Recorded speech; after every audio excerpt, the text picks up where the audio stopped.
Aujourd'hui le 22 juin 2026. Première lecture.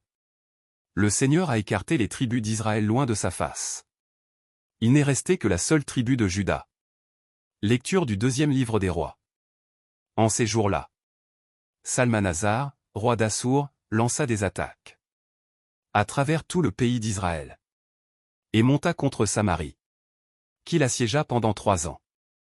La 9e année du règne d'Osée. Il s'empara de Samarie et déporta les gens d'Israël au pays d'Assour. Cela arriva parce que les fils d'Israël avaient péché contre le Seigneur leur Dieu, lui qui les avait fait monter du pays d'Égypte, et les avait arrachés au pouvoir de Pharaon, roi d'Égypte.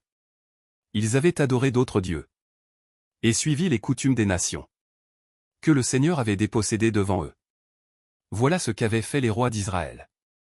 Or, le Seigneur avait donné cet avertissement à Israël et à Juda, par l'intermédiaire de tous les prophètes et de tous les voyants. Détournez-vous de votre conduite mauvaise. Observez mes commandements et mes décrets, selon toute la loi que j'ai prescrite à vos pères, et que je leur ai fait parvenir, par l'intermédiaire de mes serviteurs les prophètes.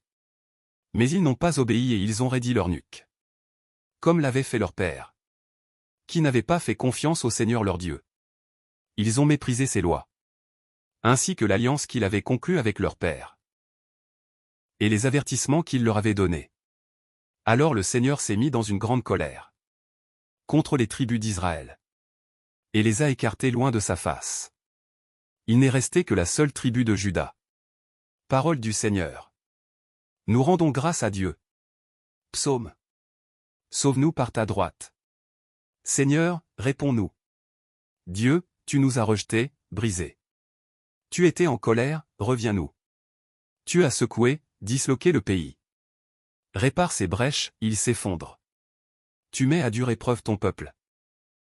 Tu nous fais boire un vin de vertige. Tu as donné un étendard à tes fidèles. Était-ce pour qu'ils fuient devant l'arc? Porte-nous secours dans l'épreuve. Néant, le salut qui vient des hommes. Avec Dieu nous ferons des prouesses. Et lui piétinera nos oppresseurs. Évangile. Enlève d'abord la poutre de ton œil. Alléluia. Alléluia. Elle est vivante, efficace, la parole de Dieu. Elle juge des intentions et des pensées du cœur. Alléluia. Évangile de Jésus-Christ selon saint Matthieu. En ce temps-là, Jésus disait à ses disciples: Ne jugez pas, pour ne pas être jugés. De la manière dont vous jugez, vous serez jugés. De la mesure dont vous mesurez, on vous mesurera. Quoi? Tu regardes la paille dans l'œil de ton frère, et la poutre qui est dans ton œil, tu ne la remarques pas? Ou encore, comment vas-tu dire à ton frère: Laisse-moi enlever la paille de ton œil, alors qu'il y a une poutre dans ton œil à toi?